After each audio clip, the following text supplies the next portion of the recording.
Welcome back to Sarah from Texas. Today I've got Jenny Blaze with Bravo and Blaze, one of the first friends, internet friends I ever met after I started doing my fan account. How are you?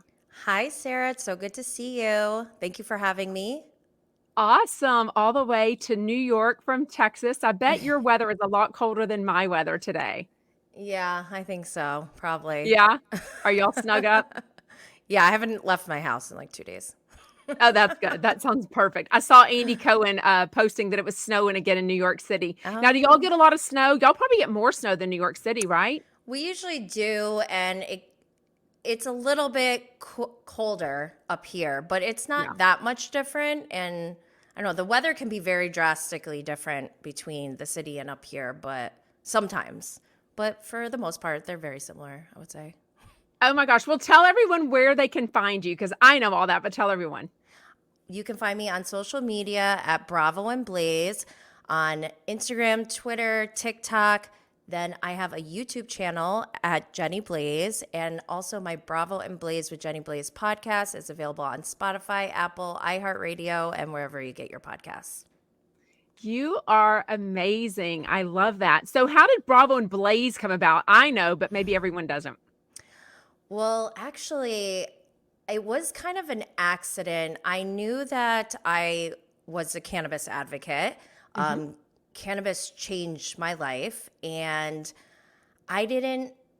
I was at home during COVID with two children under the age of 2 and a tween who was doing remote school for like a whole year. I was losing my mind, Right. but also thinking about maybe going into cannabis advocacy. That's when I was watching Bravo and started live tweeting. I didn't know people live tweeted. I didn't realize there was a whole community online. And it just kind of blew my mind and opened up these doors that where I was like, I walked in and I felt like I was at home. Oh, Like I love that. we all speak the same language. We get it. We know all of like the quotes. We can compare things. We can turn life lessons out of what we're watching. And I am fascinated with, how we're all watching the same thing, but we all take away different things from that. And one thing that I noticed while I was watching Bravo is that as a cannabis advocate, I noticed they don't talk about cannabis that much on Bravo. And also, when they did, they would revert to the old stereotypical Cheech and Chong type of, I don't know, vibe. And I just didn't like that. So Yeah. I purposely started Bravo and Blaze with the intention of bridging the gap between mainstream pop culture media and the true cannabis industry as an extension of health and wellness, and more of a focus on the health and wellness side versus the recreational side, which Uh huh. no shade if people use recreationally, that's cool, but there are a lot of people that use it medicinally Right. and it's life changing. So I'm glad. I feel like I accomplished what I was trying to do because now they talk about weed a lot on Bravo. Like it's almost too much that I can't cover all of it. Especially Beverly Hills, don't you feel like, with Mauricio and Sutton? Well, yeah, I stopped watching Beverly Hills. I quit Beverly Hills. New Jersey, I also quit once they started talking about weed because Now I think it that's was, interesting. Tell me more about why you would quit watching when they finally do start talking about cannabis. yeah, so Margaret Joseph, she had called Jennifer Aiden a drug addict Yeah. for smoking weed. And Right. obviously, I'm like, I can't sit back and do nothing about that. That's like a direct hit towards my community and my cause. So Yeah. I wrote a little blog article saying, like Margaret Joseph's, what did I say? Margaret Joseph's declares war on the cannabis community. Wow. I mean, I was just Shots being like, fired. I was being a little cheeky, but like, I didn't really think anything would come out of it. And I wasn't mean or nasty about it. I was just like, very matter of fact. Like, it's not okay for people to call other people drug addicts especially when they have children. That's one of the reasons why I became a cannabis advocate, is because there are still people who are getting their children taken away. There are people who are Wow. getting locked up, and it's injustice because if you look at the origins of prohibition, it all stems from systemic racism. So, Okay. yeah. So you literally stopped watching Beverly Hills and New Jersey because of that. Well, not because of that. Okay, so Margaret Joseph, she had said this. I wrote a blog article and I don't usually call out Bravo Lebs like that. Yeah. And it was pretty bold of me to do, right? To say that. So I just let her know and I wrote a note saying, like, I just want to let you know, like, my story that I was able to get off prescription medication and blah, blah, blah, not thinking she's going to read it at all. She responded immediately and Yeah. I offered for her to come onto my podcast and talk about it. She accepted and came on the podcast. There was one person who followed me from like the beginning of when I started Bravo and Blaze who was so upset that I interviewed Margaret. Didn't listen to the interview, didn't care what the interview was about. They just immediately shut down because of Margaret Josephs and started attacking me personally, using things like, you know, you and I talk in DMs and like I share personal information with people in DMs sometimes that I don't post publicly because I'm not trying to hide anything, but there's certain things that, you know, like need to be filtered. And he took it upon himself to twist the things that I had told him in confidence and like told this narrative that was completely false about me and also slandered my child. And that's when I was like, okay, now you've crossed the line. This is a lawsuit. Wow. And I just quit Jersey because I'm like, this is what's wrong with the Bravo community is that we have toxic people who make it not fun. And I'm here to enjoy myself, not to, you know, like slander people and go after their children. Yeah. So was that a content creator or a Bravo celebrity? No, it was a fan. It was a fan. Okay. So how did things end with you and Margaret? Like y'all ended the podcast. Did it go well? Do y'all still have a DM relationship? Yeah. So we are fine. And I'm never going to come after someone based on what I see on television on a reality show. And I just, you know, told her what my cause was and, you know, why I thought it was important for us to talk. I found that interviewing housewives while their season is airing is not for me because there was a lot of things that were going to be told later on that I couldn't share. And I respect, you know, Bravo's whole production. Like I would be pissed if I had a if I had a network and it was all planned out and we had this, you know, machine going and then I got all these little podcasters coming in trying to mess things up. Like I can't imagine. Granted, Bravo should figure out how to mitigate that, but because it's the nature of the beast. Like we're not going to go away. If I go away, someone else is going to come. Like it doesn't matter. They need to figure out how to navigate that. But I just felt like, you know what? With the hate, the cyber attack, and just like not being able to be fully transparent, it just didn't feel right for me. And I was like, I hate Jersey anyways. It's too toxic. I'm done with it.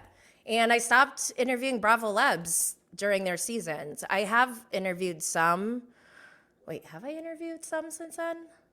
I don't know. I interviewed Dan Gesling from Big Brother and the Traitors recently. Yeah, I know. That was good. And that was like, that felt very different because one, it was after he got off the show. Two, I was going so hard on Dan. I was going probably worse than I was on Tom Sandoval during Scandoval. And that was pretty bad. Yeah, that was bad. But with Dan, I don't know him at all. And I love that the Traitors is a game because anything that happens, like it's very dramatic and like there's a lot of emotions involved, but at the end of the day, it's a game. Yeah. And so it's like you can't really have any hard feelings about what goes on, you know, unless somebody plays dirty or, you know, like I'm sure there's nuances where someone could really truly be mad at someone. But for the most part, I'm like, I don't know this guy. I'm just going off of what I see and how he's playing the game. I don't know about his family. I don't know about his character. I know nothing about him. I'm literally just giving my opinion based on this show. And it was funny because this is why I love the Traitors. We have this collision of multiple fandoms coming together, watching the same thing. And we have our favorites. They have their favorites. I didn't know anything about Big Brother before the Traitors. I didn't even know it was a game show. I literally thought it was like real world, but like with 24-hour streaming video. And I was like, this is weird. I don't understand this. So I didn't even know it was a game, but I've learned so much. The Big Brother fandom is very, very passionate, and they are loyal to their people. It's funny to me because I'm like, chill, it's just a game. Yeah. But they're diehard, and I respect that too. I don't know. And didn't he come out of like reality retirement after like 10 years to do the Traitors? Yes. And I feel so bad because I feel like he might be embarrassed about for his performance? Yeah. Or like maybe it hasn't hit him yet. But if I was him, I would be so embarrassed. Okay, so I've known you before Vanderpump Scandal happened, right? But you totally went into Vanderpump. Now, are you even watching season 11? I feel like you're so into the Traitors, which everyone is. So am I. So Vanderpump Rules season 11, I'm watching it, and I'm just not reviewing it like I was during Scandal. And there's a few reasons. One, Tom Sandoval drives me insane. Like he's insufferable, exhausting. I don't want to talk about him. Second, I feel like I've seen this season already because season 11 is the first reality show, first season ever in history of my life watching TV shows where I followed filming so closely to a T. Like I needed everything. And so now when I'm watching back, I'm like, I might have fucked up. It's disappointing though. I even know what outfits they're going to wear. Like Lala, I'm like, oh yeah, I've already seen that on TMZ. Yeah. Oh yeah, I've already seen that on Page 6. Yep. Like we know everything. Like in anything that we didn't know isn't that damn exciting in season 11. Like I don't know if there'll be a season 12. What do you think? I honestly kind of hope that they stop it after season 11 and leave it on a high note for Ariana, Katie, Lala, all the people that we love, and leave the Toms as they are. Like they haven't grown.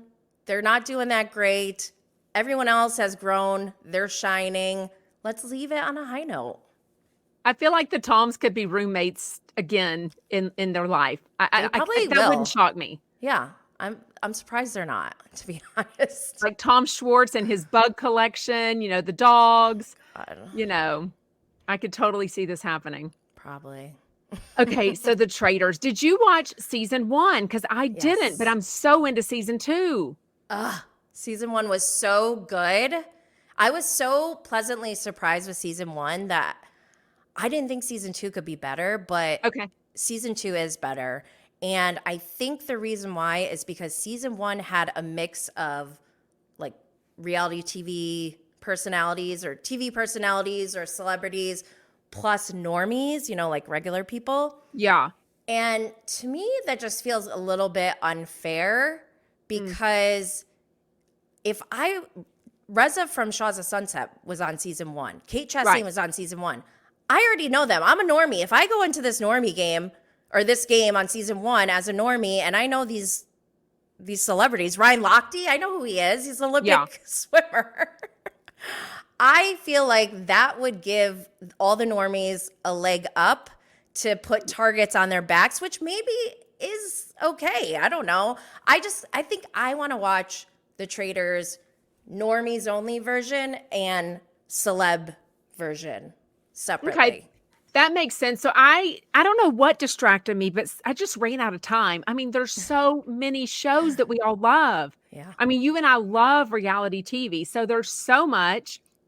But I died out, but I wanted to see how Brandy Glanville ended up doing, and I never ended up doing it. So spoiler alert, why don't you tell me how she did? Oh my gosh, Brandy did really well. And that's honestly why I think she didn't make it as far to the end. You're watching season 2, like it could really go in any direction at any point. And it's really just one big mind fuck. Yeah. And I think based on listening to the ancillary podcast, listening or talking to some of the people who are on the shows, I get this sense that production really put in a lot of effort into creating an experience for the players that would put them in that mindset of playing this game and like really getting intense with their emotions on the betrayals and the loyalties and all this stuff. And it's just very interesting to watch because, especially for viewers, we get to see everything that's going on. We know who traitors are, so it's just hilarious. It's comedy because we know who the traitors are, and things like Kevin, he's just so clueless. Sheree, she's so clueless, and it's hilarious. Yeah. You can't write this. Kevin doesn't even talk very much. I did watch Bling Empire, so I sort of knew him from that, but he doesn't. We don't get to know him that well at all so far, and it's already episode 8. Oh, I watched Bling Empire, so I feel like I know Kevin, and I'm loving him on this show. I think he's so out of his normal element. Yeah. And it's interesting because he's really starting to get passionate about the game, and just the way he's like calling people out with Phaedra and the eye twitch. Yeah. Kevin, you can't just ask people if they grew up with twitches. Like, what? So did you ever notice a twitch? Because I was chatting with some fans the other day about this, and they said they've always noticed that she has a twitch on Real Housewives of Atlanta and Married to Medicine and other things that they've seen her on. I'm like, really?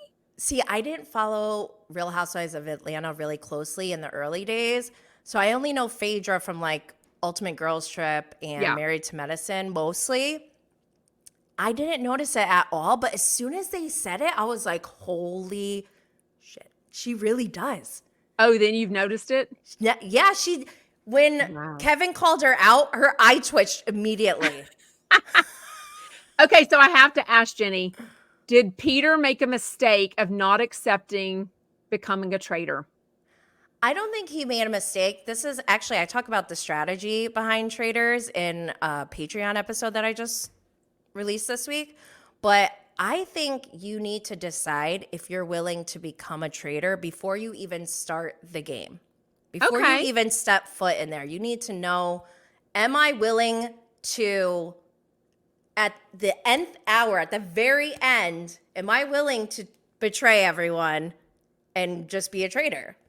And I think some people can do that. And I don't hate on them if they do because it's a game.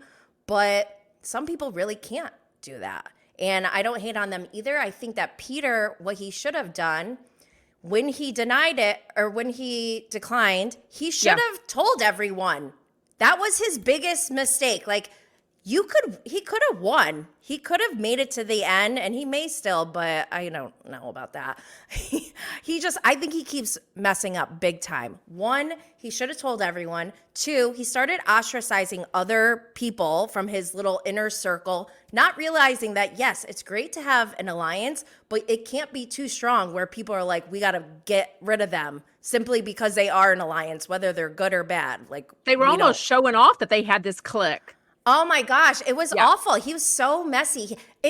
It's funny to me that he didn't even think his name would be up on the chopping block after all this went down. Like, dude, you just lied to everyone. Yeah. You are withholding information and you're telling people to go away. Like, that's not going to work in this game. Yeah. I'm curious to see if Kate Chastain is going to accept being a traitor or not. It's kind of late in the game, and she just came out, 2 episodes ago?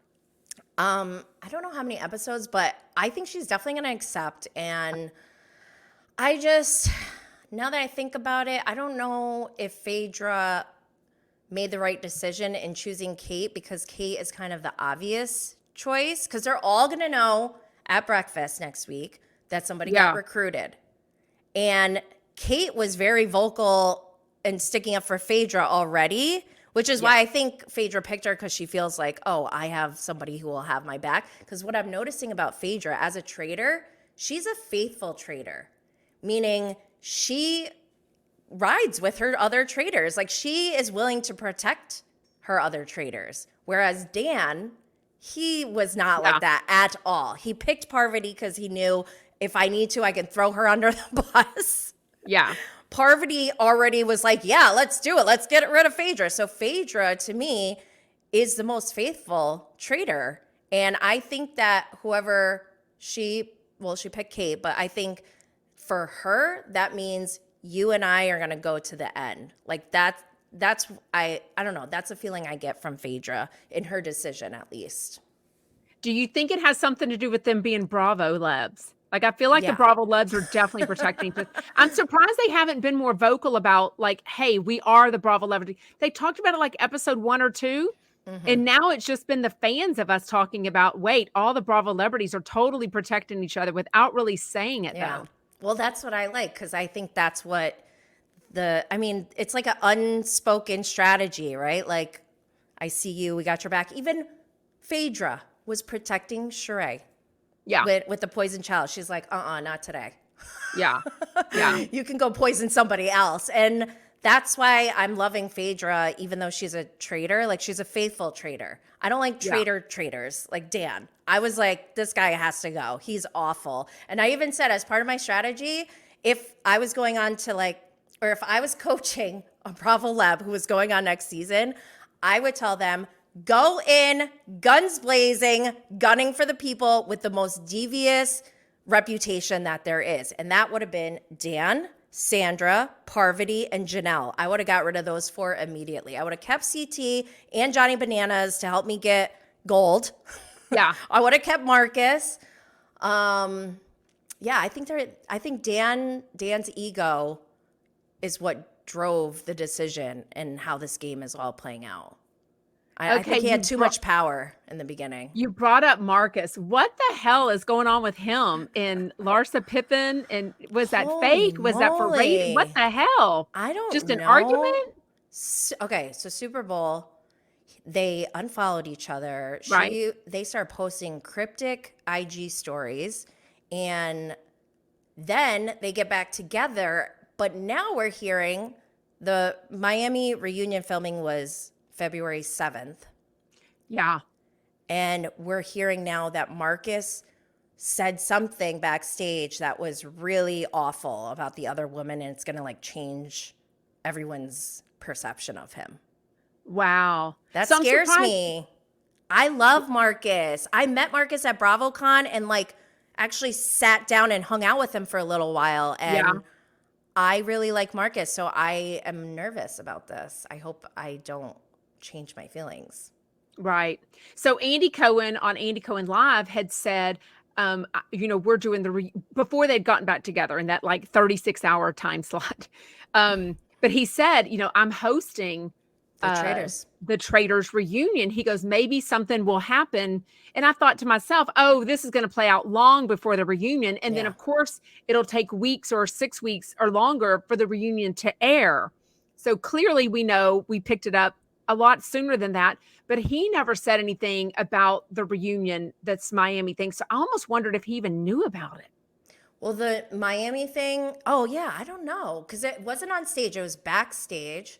I don't know if Andy knows about it, but I hope that Andy goes to the Traitors reunion and has every single IG story that Larsa and Marcus were posting during that 36-hour breakup, because it was saying a lot without saying anything. It was... Well, she was saying something about, basically her kids didn't seem to approve, because she was saying, I picked you over my kids. And that was a mistake. I didn't hear that one. That was one of her stories. Something definitely about her kids. Definitely about something in his post with his dad, which we know that he never approved of the relationship. And then showing that they're hanging out together, watching the Super Bowl together, with Pops or whatever he calls him. Oh my gosh. What a mess. So messy. I love it. So messy. Speaking of messy, Janelle. Okay, so I know you weren't a big Big Brother fan. She was huge, very popular on Big Brother. Okay. Yeah. She's still around. She's been very quiet, in my opinion. Don't you feel like she's been quiet on the Traitors? Well, Janelle's gone now, but wait, are we talking about Janelle or? Yeah, I said Janelle. I didn't mean Janelle.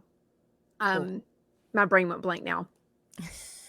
Janelle was quiet long before I thought she would be gone.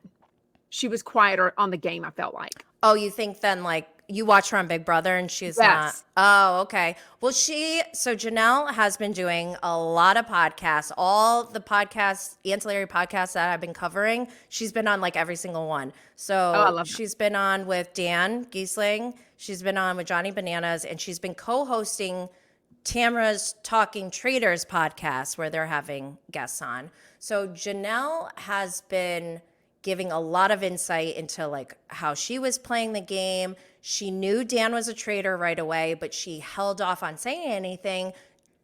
I don't know if this is true. Tamra said she knew it was him too, but I feel like she just says things like that. Yeah. That can't be like verified. But they were saying, you know, it's part of the game to not say a word about it because then you get a target put on your back if you start saying that. Plus, Yeah. Janelle wanted to be a traitor, so she wanted Dan to recruit her. And then also, I think she said if she protects Dan in the beginning, then she can get farther in the game and then get him out later or something like that. Wow. Yeah. She's been I talking loved a her on lot. Big Brother, but she definitely had a big so I know you don't think Dr. Will is that cute. I thought he looked bizarre. He looks Was okay. it makeup? Was it the lighting? I was It looked talking to someone. bizarre. I was talking to someone in DMs who nailed it. She said he looks waxy. Oh. And he looks gray. His complexion is gray. He looks like he's dead. Yeah. So I also like a knew him corpse. from Big Brother, and that I knew, but I mean, he's been off that for so long, but I guess he's mostly known nowadays for dermatology, but like removing tattoos. I guess that's kind of his niche or what have you. But, you know, we've seen him on other Big Brothers. He's come back on. He just looked, his coloring, the makeup, something was just off. He looks waxy. Waxy was a good word. Wow. So crazy. gosh. So who do you think will end up winning? Sheree and Kevin. Oh, interesting. See, I'm wondering if MJ wins because MJ comes on Jeff Lewis Live and the Jeff Lewis Extended Show a lot. And all they keep saying, and I didn't track how long she was gone. Yes, she talks They about just the keep length. saying, you were gone a long time. Yeah. They're trying to get her to spill it without her really spilling it. So I don't know. I heard her say on somewhere else where she was like, well, actually, I think it was with Jeff Lewis. They were on Watch What Happens Live together. I think she was telling Jeff, like, you should go on it. And they're talking about the length of time. And he's like, well, how long were you on it? She's like, well, I can't say. He's like, why? Right? And she goes, well, because then it ruins the game. He's like, oh, okay. Yeah. So maybe, she might make it to the end. I think he said he was offered the show. He was offered a couple of those shows, but you know, you don't know when you're coming home. So he does have a live radio show and he's got a kid. I mean, you know, so he's got reasons that he's like, I can't. I would love to see Jeff Lewis on that show. I feel like I would love to see anyone on that show. I don't ever want to be on like a Bravo show, but the Traitors, I think I would sign up for that one. Wow. So we know season 3 is coming back. Is it going to be celebrities only from now on, or have they even said? I don't think we know for sure. I hope they stick to just celebrities, but I also I want multiple iterations. I want a normie version going. I want a celebrity version going. I need more UK seasons coming out. I need more Australia. I want to live, breathe, eat the Traitors all day long. There's actually a cruise next year called the Cruise of Deception. It's a 7-day long cruise with people from the Traitors who are like team leads, and they each have like 100 people on their team. 80 of them are faithfuls, 20 are traitors, and for 7 days they do like all these missions and stuff like that. Wow. I was like, maybe, I don't know, like 7 days is a long time, but I don't know, I might do it. We'll see. So I haven't watched the other versions. I heard UK is really good though. Alan Cumming is only the host of this US version though, right? But it was filmed in Scotland, right? Yeah. Mm-hmm. So where do the other ones film? I think they might be using the same castle. I'm not sure. Oh. I haven't watched the other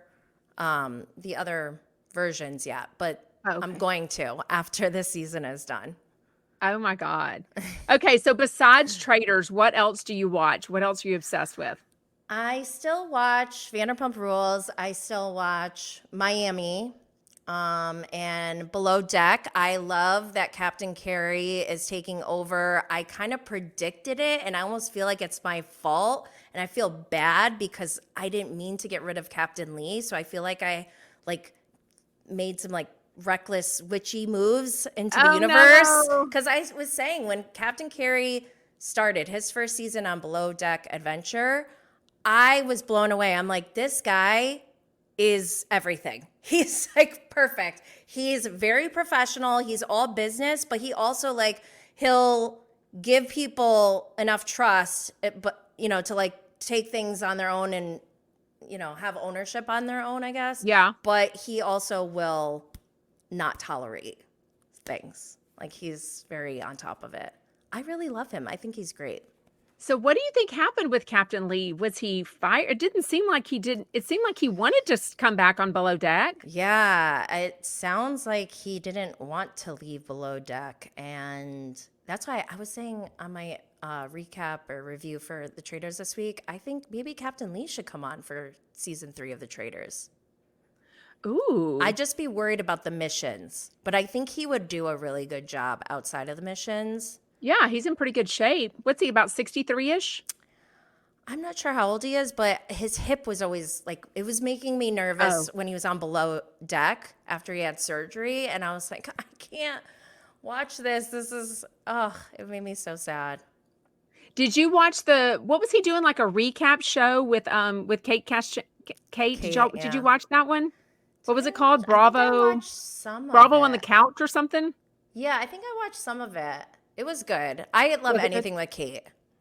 Yeah. Yeah. I love her. What else you watch him? You listen to a lot of podcasts. So you listen to all the podcasts that are about the Traitors? Yeah, but they're kind of dying out. Like in the beginning, there were multiple episodes I had to catch up on. But now Dan Gesling hasn't been releasing any new episodes. Johnny Bananas hasn't released any new episodes. Just Talking Traitors is still going. So I'm covering that. But there's so much that I want to talk about with the Traitors. It's not just like recapping. I like to talk about the strategy. I like to talk about predictions and where things may have gone wrong or where things could have improved. I think I might be a gamer. So this is your thing, is the gamer instead of Bravo. It might be. And now that I'm thinking about it, reality competition is probably the perfect space for me because I love reality TV, but I just don't like how heavy it gets. Like with Bravo, Vanderpump Rules and everything, those are their actual lives. And like the consequences don't go away. At least with the Traitors, after the game is over, like you can move on with your life. Yeah, especially because, like you said, it is a game. So at least if they're lying, if they're manipulating, if they're, it's part of the game, they can talk at the season finale. This was my strategy. Yeah. But then they get, and some win for that. On Survivor, Big Brother, when it all comes down to the votes, sometimes we've seen in the past, they win for that strategy and sometimes they lose for that strategy. You can't ever figure it out, which is why these games continue going. But if you love Bravo, when they incorporate so many Bravo celebrities into the Traitors or other shows, that's probably what keeps you so interested. Yeah, I love it. I mean, I am still interested to watch the other versions where they don't have Bravo Lebs because they didn't have that many Bravo Lebs in season 1 and I still loved it. And even like some of the normies, I was like, some of them are so crazy. Michael, the most unhinged normie I've ever seen. He's like threatening Kate to vote. He's like, you better vote for Geraldine or else I'm voting for you while they're running to go dig up one of their team members who's buried underground. Like, oh, wow. That's insane. That's in season 1. I think I need to go back and watch season 1. Yes. I want to see how far my girl Brandy Glanville went. She did good. I wish she was able to go longer. But that's why she got out, is because she was doing so good. She spoke out too much. Yeah. You kind of have to keep it all in. Yeah. Yeah. Which is why some of them have been kind of quiet, I feel like. Yeah. Very interesting. Anything else you're watching? Let's see. What else? You're like, nothing else is on. What do you tune to? Like, I love House Hunters on HGTV. I love Dateline, anything true crime. Oh yeah. I go to the ID channel if I'm not watching Bravo. But I don't know. I'm like in this state of transition. I feel like I'm kind of going away from Bravo Yeah. and starting to, I don't know, explore different areas. So we'll see. But I love the Traitors so much. Oh my God. Well, we will have to stay tuned. Remind us again where everyone can find you and when you do your recaps of Traitors. Yes. Because you're not really recapping, you're more talking about the strategy of it, right? Well, I do go through the episode and say, like, I give the spoilers and we talk about everything. The intention is to continue the conversation after you've watched the episode. And so I've been doing that every week after they release their regular show, and then they have their post-mortem show, and then they have ancillary podcast episodes. So I try to listen to all that and cover what's going on social media, which there hasn't been much going on this past week. There was some stuff going on like earlier, but right now I think the juiciest thing is like Marcus and Larsa. I can't wait for that. But Bravo and Blaze with Jenny Blaze is on Spotify, Apple, iHeartRadio, wherever you get your podcasts. And you can also catch the video version of the podcast on my YouTube channel at Jenny Blaze. And on social media, you can find me at Bravo and Blaze on Instagram, Twitter, TikTok. I don't know what else. I can't do Snapchat. Yeah. That's for our teenagers, right? I guess I'm on Threads too. I don't know. I just post the same thing that I do on Twitter. I think it posts the same stuff as Instagram. Yeah. Well, awesome. Thank you so much for chatting Traitors Thank and all you. the Bravo stuff with me. You've taught me into it. I'm going to go back and watch season 1 of the Traitors. I got to see how my girl Brandy does. She does well.